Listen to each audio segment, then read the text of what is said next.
Bonjour et bienvenue dans cette nouvelle vidéo avec mon cousin The Film Talker, et oui, encore une fois. Alors aujourd'hui on va revenir sur le film Joker qui est sorti la semaine dernière, non pas pour en refaire une critique, mais pour faire la critique de la critique. Bon, enfin vous allez comprendre très rapidement. En gros, nous on suit depuis très longtemps un podcast qui s'appelle Nos Ciné. Je suis sûr que beaucoup d'entre vous le connaissent, d'autres qui ne le connaissent pas, on vous mettra le lien en description pour aller voir leur podcast et surtout aussi leur chaîne YouTube, parce qu'ils ont une chaîne YouTube. Et est sortie hier en fait la critique de Joker par toute la team de Nos Ciné.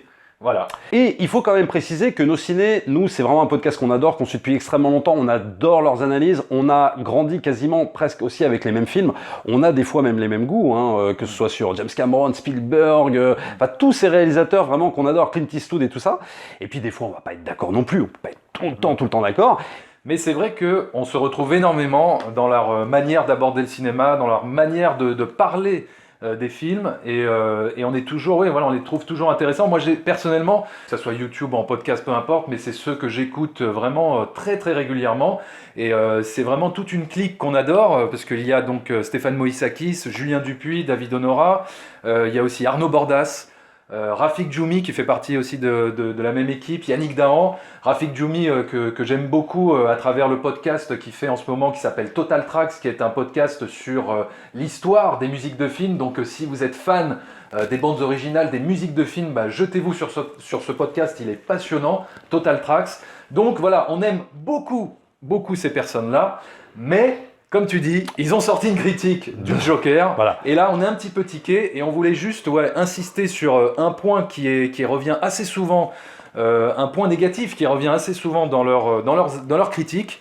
c'est le fait que, eh bien, ils sont souvent très partisans. Alors, ils sont extrêmement partisans, Nos Ciné. Alors, peut-être qu'aussi, des fois, on peut les aimer aussi pour ça. C'est parce que, justement, il y a la passion, si tu veux, de certaines filmographies de réalisateurs qui considèrent comme vraiment des gens intouchables. Et je pense que pour certains, ils ont bien raison. Mais le problème de ça, c'est que c'est un petit peu le revers de la médaille. C'est que, justement, ça permet des fois à ce que certains réalisateurs qui sont pas considérés comme très bons réalisateurs, qui peuvent des fois faire un ou deux bons films dans leur vie, Nos Ciné, catégoriquement, par rapport au CV de ce réalisateur, ils vont dire « Ah, le film est pourri, etc. » Et là, clairement, ça s'est vérifié un petit peu avec la critique de Joker dont on va parler.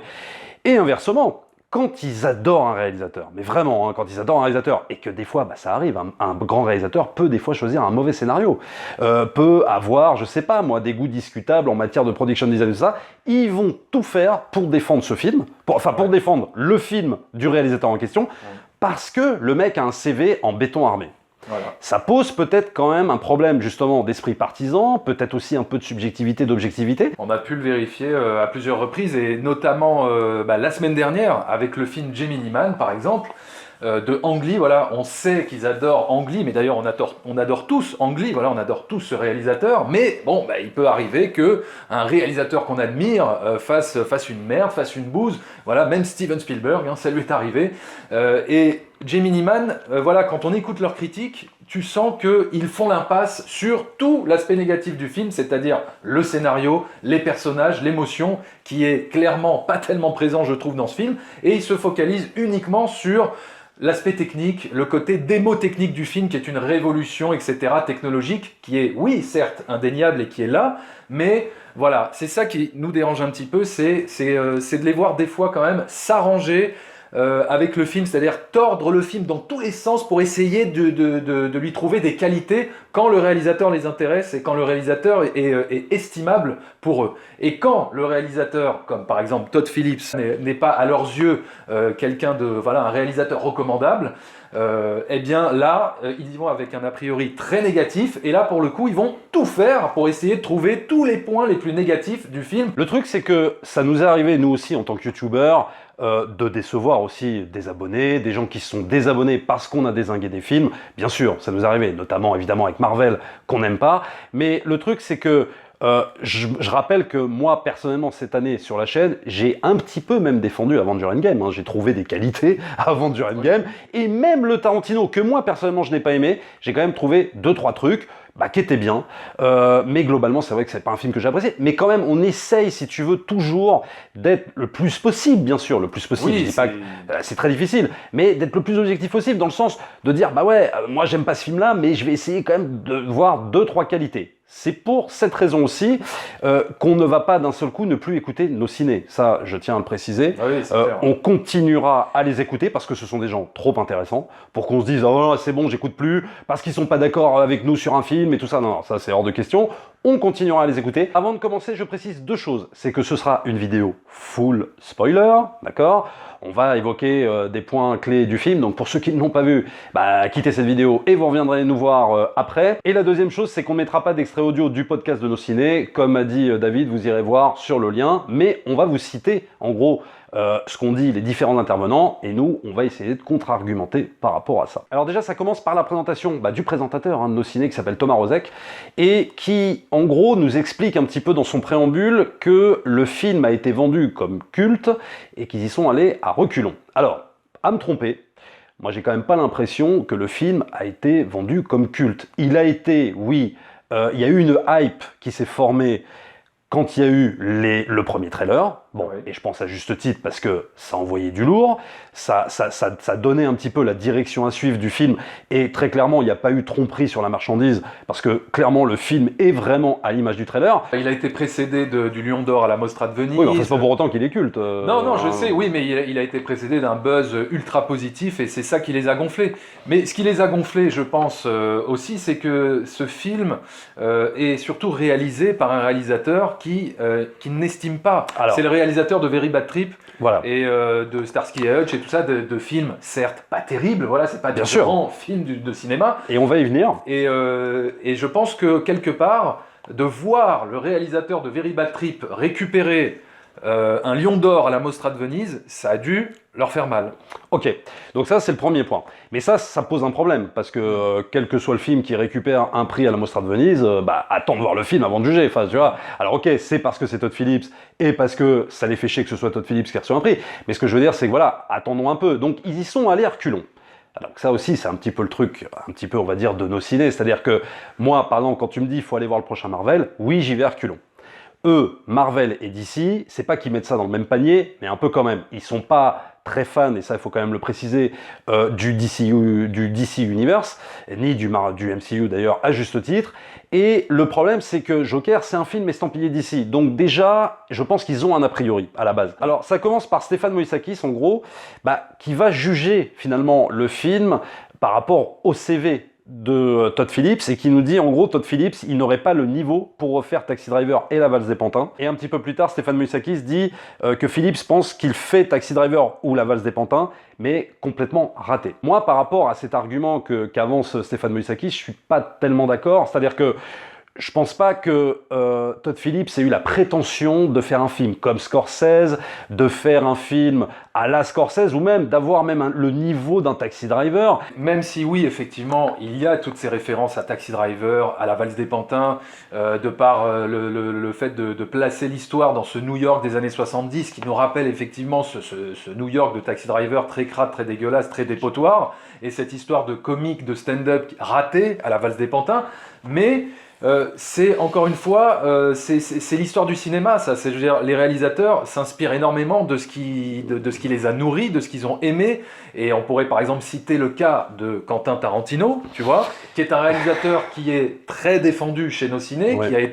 qui est souvent encensé par l'équipe de nos ciné. Et on pourrait leur renvoyer cet argument de dire, quand c'est Tarantino qui fait du pastiche ou qui fait du... Il fait non seulement du pastiche, pour moi il sample beaucoup, je te prends des musiques d'Ennio Morricone, je te les mets dans tel truc, je te copie tel plan que j'ai vu chez De Palma, etc., etc. Ni ça me dérange avec Quentin Tarantino, ni ça me dérange avec Todd Phillips à partir du moment où le résultat du film est singulier et appartient à son auteur, j'ai envie de dire, tu vois. Un film de Tarantino ressemble à un film de Tarantino. Non mais même s'il est traversé par des références cinématographiques très présentes, oui, comme tu dis, Sergio Leone, etc., les musiques d'Ennio Morricone et De Palma, mais il se réapproprie ce qu'il a digéré cinématographiquement, et il en fait quelque chose de neuf. Et moi, je trouve que c'est le même résultat avec Joker. Voilà. Et d'ailleurs, il y a pas que du Scorsese dans Joker. Il y a aussi un petit peu de Vol au-dessus d'un nid de coucou, il y a un peu de Psychose, il y a un petit peu d'Orange Mécanique. C'est toute une... Ça s'appelle des influences. Ça s'appelle des influences cinématographiques. C'est-à-dire que tu sens que Todd Phillips aime Scorsese, et ça, il n'y a pas de problème là-dessus. Ça se sent, bien sûr, qu'il a aimé Taxi Driver, qu'il a aimé La Valse des Pantins, mais c'est pas pour autant qu'il fait du plagiat ou qu'il essaye de faire comme. Oui. Moi, j'ai pas ressenti ça du tout. Moi, je trouve au contraire que Joker résonne vraiment comme un film très personnel pour le coup. Il a appliqué ses influences scorsésiennes sur un personnage de comic book comme Nolan a appliqué la mise en scène de Michael Mann dans Heat à son univers de Batman, tu vois. Ça peut arriver, des fois, dans la carrière d'un réalisateur, d'avoir fait, je sais pas moi, 3 nanars, 3 mauvais films, comme Very Bad Trip, comme Starsky et Hutch, et puis d'un seul coup, sortir un film qui est bien. C'est notamment même arrivé à un acteur qui s'appelle Charles Laughton, qui avait fait quand même un film bien dans sa vie. Il a réalisé un chef-d'œuvre. Ouais. La Nuit du Chasseur, bah, c'est son seul film. Bon, alors je crois que c'est peut-être le seul film qu'il a réalisé. C'est le seul film. Ouais. Mais quand même, ça arrive des fois, t'es artiste, t'as un truc, t'as un éclair de génie, voilà, ça arrive, tu fais un chef-d'œuvre. Bah, regarde, je ne dis pas que Joker s'apparente à La Nuit du Chasseur et tout ça, machin. Non, Commencez pas à me dire, voilà. Mais c'est juste pour dire que des fois, tu peux avoir un éclair. Et puis, le film d'après, refaire une connerie, une ânerie et tout ça. Mais tu peux avoir un éclair de génie, tu peux transcender ton art. Tu peux à un moment donné te transcender, tu peux te dépasser, tu peux faire quelque chose de fort, quoi. Voilà. Alors ensuite, il enchaîne, toujours Stéphane Moïsakis, il n'y a pas de scène choc dans le film, il y a une balle dans la tête à la fin, et puis c'est tout, quand le personnage de Joker tire une balle dans la tête sur De Niro. Oui, Bon. Mais ça, c'est pas un argument. On s'en fout qu'il n'y ait pas de scène choc. Enfin, tu vois, en fait, c'est ça qui me dérange dans leur approche. C'est qu'ils vont essayer de trouver tout ce qu'il y a. Enfin, ils vont essayer de tordre le film pour justement en retirer tous les aspects négatifs. Jusqu'à trouver des trucs insignifiants. C'est-à-dire que là, qu'il n'y ait pas de scène choc dans le film, c'est ni un gage de qualité, ni un gage de... Oui, et puis est-ce que c'était le but vraiment? Voilà, c'était pas le but. Je veux dire, de scène choc, oui, mais il y a quand même... Le film en lui-même te bouscule énormément. Il est extrêmement choquant, mais pas forcément en prenant des bouts de scène ou de la violence... Pas forcément graphiquement, quoi. Pas forcément graphiquement, avec des balles dans la tête et tout ça. Mais il est violent, mais dans sa globalité, dans ce qu'il veut dire, en fait. C'est là où le film est choquant. Et c'est pour ça que je comprends pas très bien cette espèce de truc, genre, il n'y a pas de scène choc et tout ça. Et puis on en arrive au fameux argument, à 8 minutes 35 à peu près. Stéphane Moïsakis nous explique que c'est le pire film qu'il ait vu cette année. Alors, comment te dire? Non, mais là, ça pose un problème, parce que on a le droit de pas aimer un film. Non, mais vraiment, on a le droit de pas aimer un film, on a le droit de dire que j'ai pas aimé, ou alors je suis déçu, ou alors je sais pas quoi. Mais réellement, est-ce qu'il n'y avait pas de pire film cette année quand même, bien plus que Joker? Je sais pas, nos ciné qui ont critiqué Captain Marvel.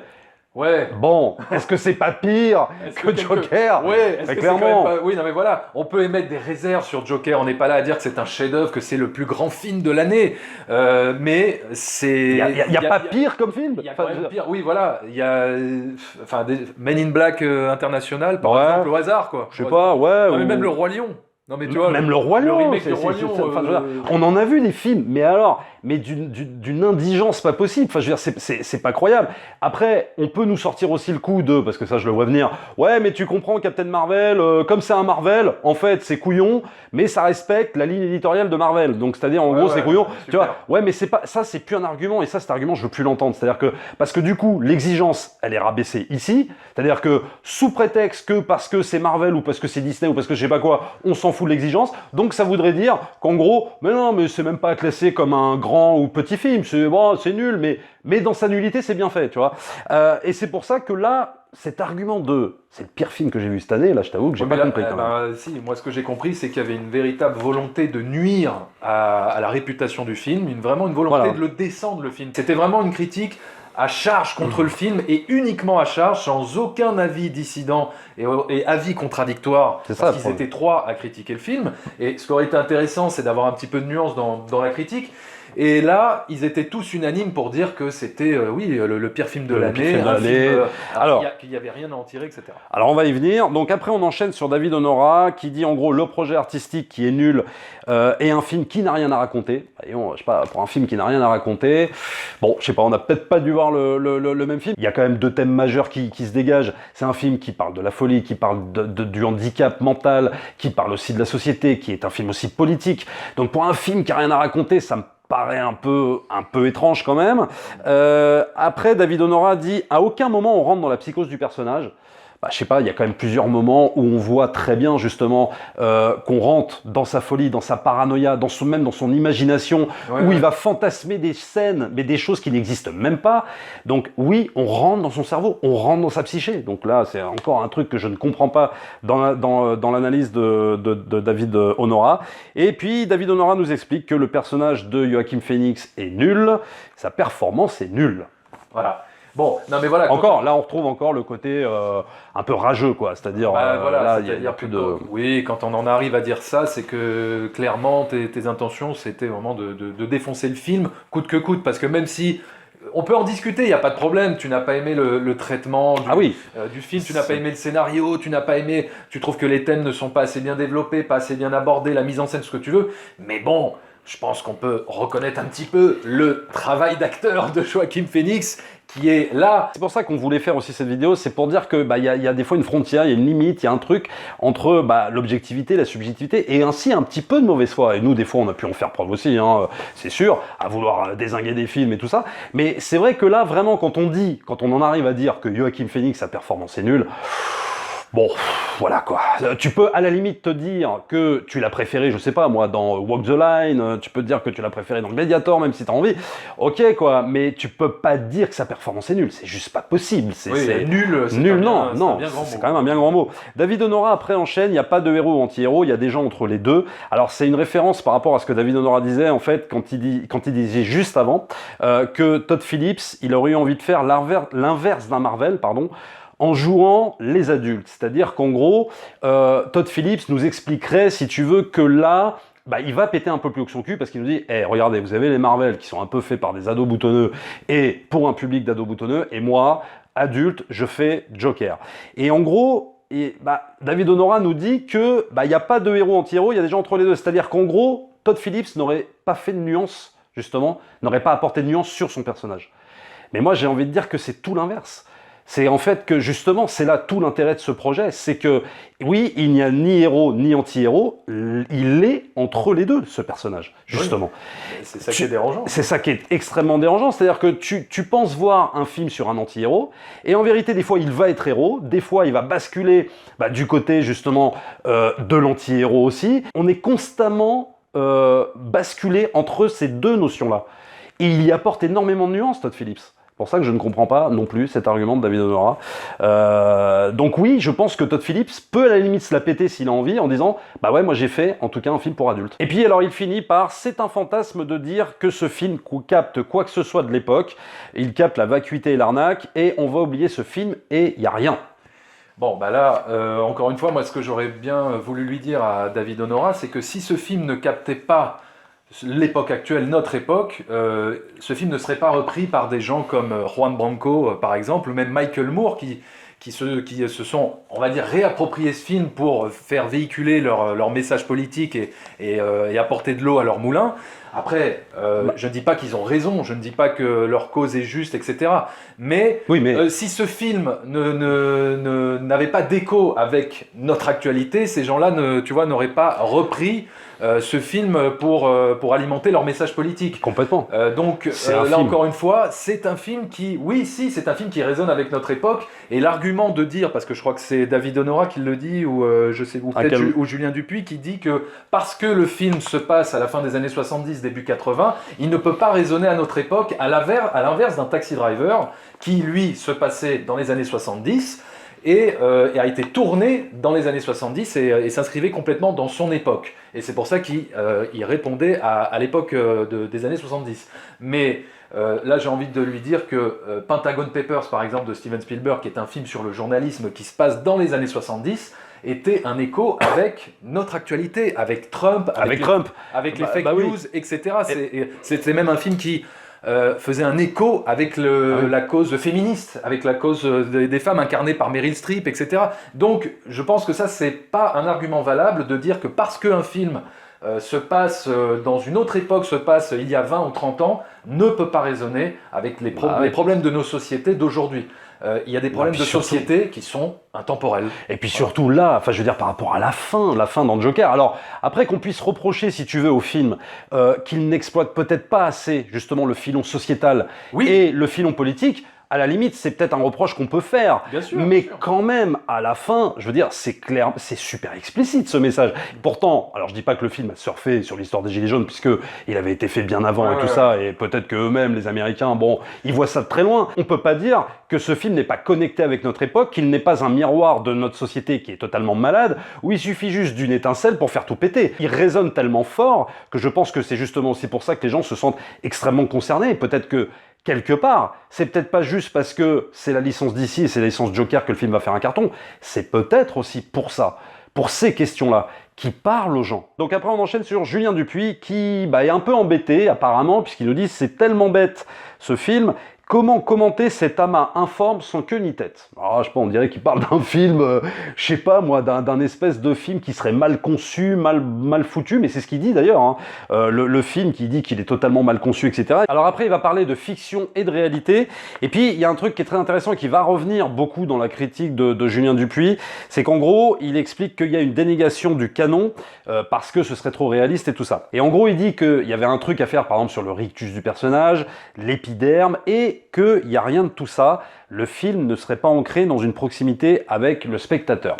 Donc là, en fait, Julien Dupuis, j'ai l'impression que c'est plus une espèce de frustration qu'il a, en gros en nous disant qu'il aurait bien voulu que ça fasse adaptation finalement réelle de comic book, avec quelque part tout l'aspect fantastique qui peut y avoir, alors je mets fantastique entre guillemets puisque Batman, il n'y a pas d'univers fantastique, mais disons avec ce côté un peu peut-être burtonien, peut-être aussi un petit peu nolanien, où on met, si tu veux, le Joker dans une dimension fantastique, de comic book, avec toute la mythologie. La mythologie que ça entraîne. Ouais.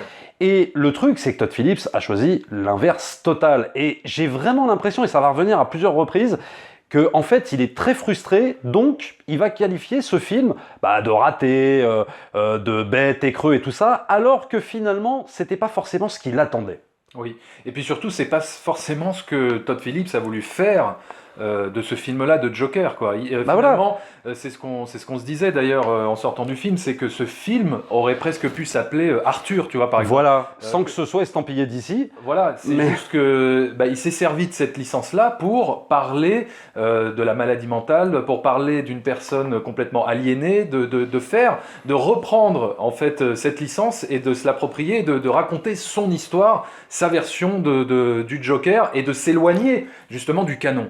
De s'éloigner de ce qu'on connaît déjà, en fait. Voilà. Et de ne pas répéter, de ne pas nous remontrer ce qu'on a vu 50 fois avec des scènes attendues. Et je fais le pari que si justement il nous avait resservi, je sais pas moi, ce qu'avait fait Burton, ce qu'avait fait Nolan, ce qu'on connaît un peu, ou alors ce qu'avait fait Alan Moore. Ou alors voilà, faire une adaptation de Killing Joke d'Alan Moore, bon, sans préciser que c'est une adaptation, je pense que nos ciné, toute l'équipe nous aurait dit ouais, non mais c'est bon, on l'a vu 100 fois, on l'a vu 150 fois, il n'y a pas d'originalité et tout ça. C'est vrai. Ouais. Et à un moment donné, là, tu as un réalisateur qui veut se démarquer justement et qui fait un espèce quand même de coup.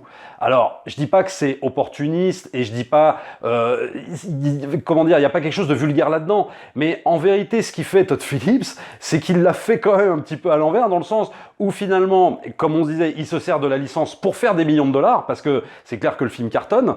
Et finalement, tout en faisant une histoire très personnelle, c'est là où il fait, à la limite, un petit coup, Todd Phillips. Ouais. Un petit coup, on peut se dire, est-il réellement vraiment honnête dans la démarche, alors qu'il y a quelque part un petit côté cynique là-dedans, de se servir de la licence Joker en faisant finalement une histoire qui n'a peut-être rien à voir avec le fameux canon, tu vois. Oui. Mais bon, ça fait partie du délire, quoi. Ça fait partie du truc aussi. Oui, mais c'est ça qu'on a vraiment envie de saluer, justement. C'est cette démarche-là d'originalité, de côté novateur, de prendre cette licence et de nous servir quelque chose de complètement neuf, de complètement nouveau, et de s'éloigner justement du canon et de tout ce qu'on connaît déjà, de nous resservir une nouvelle version, de faire du rire du Joker un handicap, une pathologie. Voilà, ça, c'est c'est une idée de scénario que j'ai trouvé vraiment brillante et qui s'éloigne, oui, mais qui nous apportait une nouvelle perspective sur le personnage du Joker et voilà, un renouveau. Alors après, Julien Dupuis reproche des choses sur la production design, hein, très clairement. Par exemple, quand il nous dit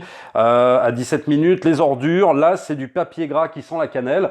Bon, je sais pas, on n'a pas dû voir le même film parce que, putain, moi j'ai trouvé justement que l'univers de Gotham recréé, c'est poisseux, c'est dégueu. Alors oui, on peut pas recréer, si tu veux, on peut pas. Le film se situe pas dans les années 70 ou 80, donc bon. C'est une reconstitution. C'est une reconstitution, mais je veux dire. Oui, mais on sent le New York, je suis désolé, on sent le New York à la Taxi Driver. Complètement. Voilà. Alors après, il nous parle du rapport au mal, et c'est là où ça continue en fait dans le truc, à mon avis, que Julien Dupuis voulait voir mais qu'il n'a pas eu.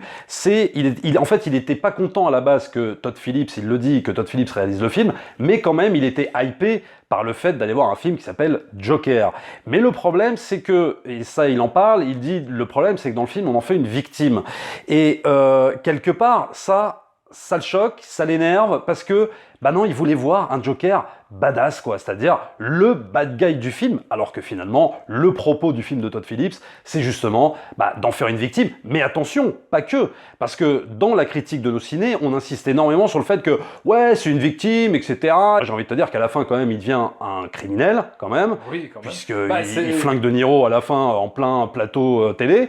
Je veux dire, on est encore dans ce truc non manichéen, avec une nuance réelle apportée sur le personnage. Et c'est là où moi je dis que c'est pas tant une victime que ça non plus. Non, voilà, il se balade entre les deux. C'est une étude de personnage, on va dire, complexe sur comment on en arrive par les circonstances de la vie, de l'enfance, de la société, etc.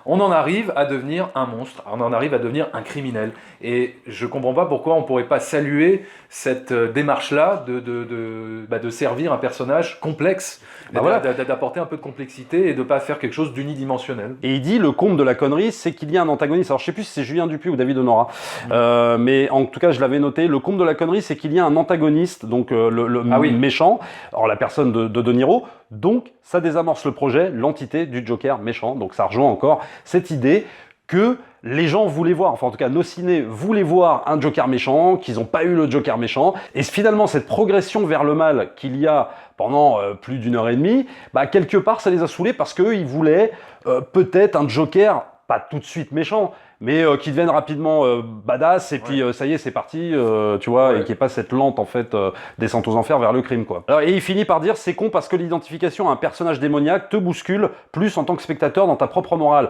Moi, je suis d'accord avec ça, mais en même temps, moi, je trouve le film, sans en faire, justement, un espèce de personnage démoniaque unilatéral, je trouve que le film, dans sa globalité, te bouscule, réellement. Moi, je suis sorti de la séance, j'étais lessivé, mais vraiment, quoi, hein. Et le film te dérange. C'est pas un film qui est là pour être plaisant, Joker. Oui, ça va faire des millions de dollars parce qu'on se sert de la licence d'ici. Mais ce que je veux dire, c'est que c'est un film qui vraiment te bouscule, qui te dérange. Enfin, nous, en tout cas... Qui te dérange parce que tu es en empathie avec ce personnage pendant, on va dire, une heure et demie. Et puis après... tu ne peux plus être en empathie avec lui. Exactement. C'est-à-dire que, comme tu dis, il bascule dans la criminalité. Là, à un moment donné, tu ne peux plus le suivre. Et c'est ça qui est dérangeant, c'est que tu t'es mis à suivre ce personnage, à avoir un peu d'affection, à comprendre le contexte, les circonstances qui l'ont amené à ça, et à être presque derrière lui à un moment donné, et à se dire, oui, moi aussi, je veux casser la société, je veux tout niquer. Mais il y a un moment donné, tu fais la part des choses et tu dis, non, là, ça va trop loin, tu ne peux pas basculer. Et c'est là où effectivement, le film, et je trouve hyper intéressant, c'est qu'il y a une énorme ambiguïté sur la morale, et c'est ça qui est dérangeant. Voilà, non, mais comme Taxi Driver, ou même comme quelque part Orange Mécanique, qui lui fonctionne un petit peu différemment, parce que lui, on a de l'empathie après coup. Dans Orange Mécanique, tu vois, c'est l'effet inverse. Mais c'est là où c'est pervers, c'est là où le film est pervers. Et c'est là où, pour moi, c'est la réussite du film. Je rebondis juste ce que tu dis sur Orange Mécanique. Si je peux comparer les deux choses par rapport à l'empathie du personnage et tout, je trouve que, cela dit, le film n'a pas la force, par exemple, dans cette tonalité-là, en tout cas dans ce sujet-là que tu viens de dire, n'a pas la force d'un Orange Mécanique. Mais tu sens vraiment que c'est un film qui, à sa manière, veut te bousculer, quoi. Oui. Sans te bousculer autant qu'un Orange Mécanique, bien sûr. Mais moi, je trouve quand même qu'il y a vraiment un côté très malaisant, très dérangeant, quoi. Et ça, on l'a dit, quoi. Vraiment, donc bon. Alors, on finit par la dernière intervention, celle de Stéphane Moïsakis, qui nous dit, en gros, la peur des autorités américaines, la peur d'attentats dans les cinémas, qui font de Joker un film sulfureux avant l'heure, ce qu'il n'est À la finale, absolument pas. Et pourquoi il parle de ça, Stéphane Moïsakis? Parce que lors de la projection de Dark Knight Rises à Aurora aux États-Unis, il y a eu une tuerie en fait d'un mec déguisé en Joker et qui a tué des gens dans une salle. Et donc, est-ce que ce film Joker, pour toi, est sulfureux, par exemple, ou est-ce qu'il n'est pas? Pour un film de divertissement, c'est sulfureux, voilà, c'est transgressif, encore une fois, entre guillemets, pour un film de divertissement, bien sûr, quand on sort des blockbusters, je pense qu'on peut trouver film plus sulfureux bien sûr. que Joker, voilà, on n'est pas dupe non plus, mais c'est dommage de ne pas louer cette démarche de se servir d'une licence aussi populaire que Batman, de se servir de cette licence d'ici pour justement déranger les spectateurs, pour faire quelque chose de malaisant, pour faire quelque chose d'assez ambigu, comme on a dit moralement. Je trouve ça dommage de ne pas le reconnaître en fait. Pour un film de divertissement, encore une fois. Surtout nos ciné, qui sont comme nous, qui critiquons Marvel en permanence, mais tout le temps, en disant en gros, c'est creux, c'est chiant, c'est fun, c'est machin, c'est lisse, c'est relou, machin. On est d'accord, on est complètement d'accord. On est d'accord avec ça, et ça, il n'y a aucun problème là-dessus. Mais donc là, pour une fois, ça on a va. quelque chose qui sort de cette marvelisation, qui sort de cette uniformisation de tous les blockbusters qu'on s'est tapé depuis ces 10 dernières années, un peu à cause de Marvel. Mais je sais pas, encourager au moins un petit peu cette démarche. Après, on peut discuter. Bien sûr, le film n'est pas parfait, le film n'est pas un chef-d'œuvre. On peut remettre en question certaines choses, la mise en scène, le scénario, etc. Tout n'est pas parfait dans ce film, évidemment. Mais de le jeter comme ça et de dire que c'est un navet, que c'est le plus mauvais film, c'est quand même un petit peu dommage. C'est un peu dommage. Alors, et puis à 25 minutes, Stéphane Moïsakis qui finit par dire d'un air un petit peu condescendant. Mais nous, c'est pas très étonnant parce qu'on connaît un petit peu sa façon de faire, un petit peu condescendant de temps en temps. Qu'on apprécie. Mais qu'on apprécie, voilà, nous, ça nous fait marrer et tout ça. Qui dit, en gros, ce sont les gamins de 12 ans qui sont la cible. Il y a qu'eux qui pourraient trouver ça subversif parce qu'ils en ont pas vu avant. Bah écoute, je sais pas, moi j'ai plus de 40 ans, bon, j'ai trouvé ça subversif et pourtant, j'ai vu des films avant. Tu vois, vu un paquet. Et j'en ai vu un paquet, mais des films qui m'ont foutu des claques, des films même certains m'ont fait vomir. Enfin bon, bref, on en a vu quoi. Bon, bah, c'est pas pour autant que j'ai pas trouvé ce film pas subversif, quoi, tu vois. Enfin voilà, si, ça m'a choqué, vraiment, j'étais choqué. Ça m'a peut-être pas autant choqué, je reviens encore sur l'exemple d'Orange Mécanique, par exemple. Ça m'a peut-être pas autant choqué qu'un Orange Mécanique, mais si tu veux, vraiment, j'étais, voilà, parce quoi, que pour accuser le coup. Oui, mais parce que, encore une fois, c'était inattendu de voir ce traitement-là dans un film de licence comme ça. Bah voilà. C'est ça aussi qui nous a surpris, et c'est ça, j'ai envie de dire que ce film tire un petit peu vers le haut le blockbuster, le divertissement de base. Et c'est dommage de ne pas pouvoir, de ne pas l'encourager, même si oui, ok, on peut reconnaître quelques défauts. Voilà. Et ça se termine par une petite raillerie digne de nos ciné. Je crois que c'est Thomas Rozek qui l'a sorti. Et peut-être que les jurés qui ont récompensé donc à la Mostra de Venise le film sont peut-être des enfants puisqu'ils auraient récompensé le film. Bon voilà, la petite raillerie de la fin. Bon voilà. Voilà, en tout cas, j'espère que cette vidéo vous aura plu. Juste pour vous prévenir, c'était une vidéo exceptionnelle. On ne va pas faire des réponses à nos ciné à chaque fois qu'ils auront un avis contraire au nôtre. Voilà, on s'est juste permis de faire cette réponse à nos ciné pour ce film-là, Joker, juste une fois, parce que on a estimé que là, ils étaient peut-être allés un peu trop loin dans leur démarche de défoncer un film. Alors bien sûr, on n'a pas pu citer l'intégralité de leur critique. Pour ça, je vous renverrai sur le lien à voir sur leur chaîne YouTube ou même sur SoundCloud, je crois, parce qu'ils sont sur SoundCloud, pour que vous puissiez, pour ceux qui ne l'auraient pas écouté, entendre l'intégralité de la critique, mais on vous a cité quelques points. On espère qu'on n'a pas sorti les phrases du contexte, vraiment on s'est efforcé à tout répertorier sans sortir les phrases de leur contexte pour respecter vraiment ce que leurs auteurs ont dit. Voilà, et nous, on voulait apporter cette petite réponse. Voilà, on voulait apporter cette petite réponse, surtout parce qu'on adore nos ciné, on adore les gens qui composent toute la team de nos ciné, et c'est parce qu'on les aime et qu'on les adore qu'on a voulu un petit peu revenir et contre-argumenter par rapport à ce qu'il disait, voilà, c'est tout. D'ailleurs, on vous encourage à écouter nos ciné et à même écouter, par exemple, les captures mag qu'ils ont pu faire. Très intéressant. Très intéressant sur des réalisateurs comme Sam Raimi, comme Steven Spielberg, James Cameron, voilà, Zemeckis. Voilà, abonnez-vous à la chaîne, likez, évidemment, partagez, dites-nous dans les commentaires ce que vous en avez pensé, bien évidemment. Vous allez voir également la chaîne de mon cousin The Film Talker, je vous mettrai aussi le lien en description. Et n'hésitez pas aussi à aller voir nos critiques du coup sur le film Joker, pour ceux qui ne l'ont pas vu du tout. Voilà. Surtout, allez voir le film Joker au cinéma. C'est un film unique et immanquable. Nous, on se retrouve très vite pour une prochaine vidéo. Ciao!